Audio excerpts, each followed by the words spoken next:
ఎన్నికల వేళ వరంగల్ రాజకీయాల్లో కీలక పరిణామం. నేడు గులాబీ గూటికి మాజీ ఎమ్మెల్యే ఆరూరి రమేష్ బీజేపీకి రాజీనామా చేసి బీఆర్ఎస్ పార్టీలో చేరనున్న ఆరూరి రమేష్ ఆయన అనుచరులు కేటీఆర్ సమక్షంలో నేడు సాయంత్రం 6 గంటలకు తెలంగాణ భవన్లో చేరికల కార్యక్రమం అంటూ ఆయన బీజేపీ సభ్యత్వానికి రాజీనామా చేసినట్టుగా కనిపిస్తూ పైగా తిరిగి బీఆర్ఎస్కి రాబోతున్నాడు అని అంటూ ఉన్నారు. సో మనకు ఎరుకున్న కాడికైతే వర్ధన్నపేట కాన్స్టిట్యున్సీ ఆరూరి రమేష్ గతంలో ఎంత మెజారిటీతో గెలిచిండు అనేది మనందరం కూడా చూస్తుంటిమి. తర్వాత ఆయన ఎంపీగా పోటీ చేసిండు బీజేపీ నుంచి పార్టీ మారి.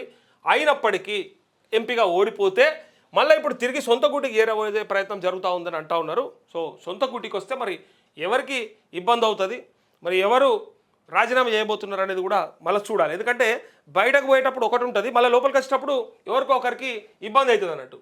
లోపలికి వస్తుండు అంటే మళ్ళీ ఇది ఎవరికో చెక్ పెడతారు, ఎవరికో అవకాశం పోగొడతారు, పోతుంది అన్నట్టుగా ఉన్నది.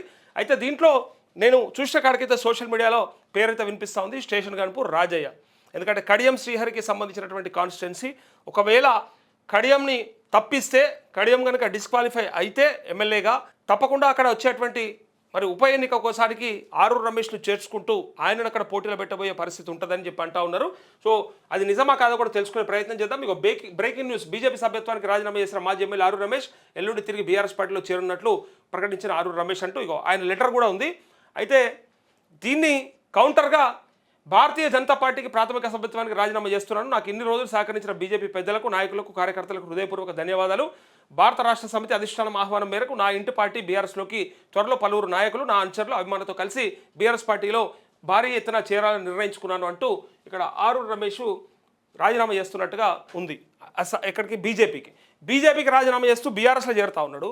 సో మరి బీఆర్ఎస్లో చేరితే ఎవరికి ఇబ్బంది అవుతుంది, మరి ఎవరి అవకాశాల మీద ఈయన కొట్టేటట్టున్నాడు అంటే సోషల్ మీడియాలో పూర్తి పేరు ఆయన రాజయ్య అంటే వస్తూ ఉంది. సో ఒకసారి రాజయ్యతో మాట్లాడే ప్రయత్నం చేద్దాం. మాజీ ఉప ముఖ్యమంత్రి రాజయ్య గారు ఏమంటారో ఒకసారి తెలుసుకునే ప్రయత్నం చేద్దాం. పార్టీకి బలంగా మారతారా లేకపోతే, ఎందుకంటే తను కూడా ఫేక్ అని ఓపెన్గా చెప్పిండు. అంటే తను వాట్సాప్లో ఎవరో కాల్ అడిగితే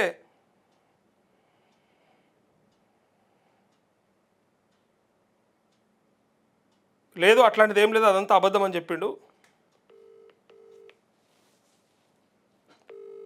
మాజీ ఉప ముఖ్యమంత్రి రాజయ్య.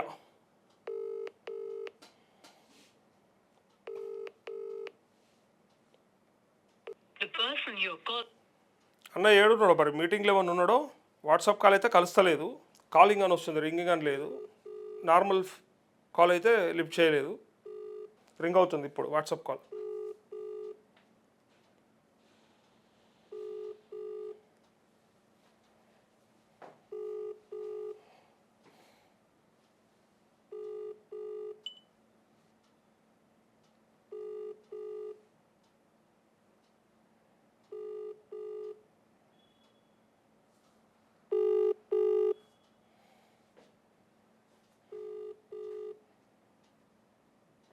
ఎందుకంటే తన పైన అట్లాంటి వార్తలు వస్తున్నాయి. మరి తను ఏం చెప్తాడు? మరి బీఆర్ఎస్కి రాజీనామా చేయబోతున్నాడా? మరి అక్కడ తనకు అవకాశం ఇవ్వకుండా ఆరూరి రమేష్ని పార్టీలో చేర్చుకుంటే రేపు నా భవిష్యత్తు ఏంది అని ఇట్లా మన ఉందా? మరి ఈయన ఎప్పుడు ఇటస్ అటు అటస్ ఇటు, ఇది ఒక కప్పదుంకుడు వ్యవహారం లాగా ఉంది. మరి అడుగుదాము, అది నిజంగా వాస్తవమా కాదా తెలుసుకునే ప్రయత్నం చేద్దాం. లిఫ్ట్ చేస్తే సో మళ్ళీ కాల్ చేస్తాము, చూద్దాం. వాట్సాప్ కాల్ చేసినాం, అట్లే నార్మల్ కాల్ కూడా చేసినాం. ఇంకొక వార్త ఉంది ఇక్కడ, బిగ్ బ్రేకింగ్ న్యూస్. విమాన ప్రమాదంలో మహారాష్ట్ర డిప్యూటీ సీఎం అజిత్ పవార్ మృతి. జిల్లా పరిషత్ ఎన్నికల ప్రచారానికి వెళ్తుండగా కుప్పకూలిన విమానం అంటూ విమానంలో ఉన్న 6 మృతి చెందినట్లు నిర్ధారించిన డీజీసీఏ. విమాన ప్రమాదంలో మహారాష్ట్ర డిప్యూటీ సీఎం చనిపోయిందట, అజిత్ పవార్ మృతి చెందినట. ఇప్పుడు జడ్పీ ఎన్నికలు ఉన్నాయి కదా, సో ఆ ఎన్నికల కోసం ప్రచారం పోతూ ఉంటే విమానం కుప్పకూలిందట. ఇదే బారామతిలో మహారాష్ట్ర డిప్యూటీ సీఎం అజిత్ పవార్ ప్రయాణిస్తున్న చార్టర్డ్ ఫ్లైట్కు ప్రమాదం.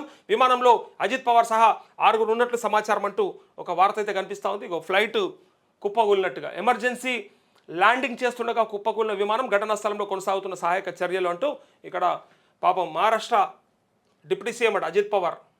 కానీ ఇక్కడ ఉన్నటువంటి ముచ్చట ఏంటంటే ఆరు రమేష్ చేరికను తీవ్రంగా వ్యతిరేకిస్తున్న బీఆర్ఎస్ పార్టీ కార్యకర్తలు ఆవేదనతో బీఆర్ఎస్ పార్టీ కార్యకర్త చేసిన వీడియో చూడండి అంటూ ఆవేశంలో బూతులు మాట్లాడు తమ్ముడు పర్లేదు ఆవేదనలో అర్థం ఉంది అంటూ ఇక్కడ పార్టీ కష్టకాలంలో వదిలేసి బీజేపీకి పోయిన వాడిని తిరిగి పిలవడం ఏందన్నా వాళ్ళు వస్తామంటే కూడా తీసుకోం అన్నారు అప్పుడే మాట మార్చేస్తే ఎట్లా ఇప్పుడే ఇలా చేస్తే ప్రజలు మనల్ని ఎట్లా నమ్ముతారే అంటూ ఇక్కడ ఆయన ఎవరో అంటున్నటువంటి మాట ఇక ఏమన్నారు అనేది ఒకసారి వింటే విందాం.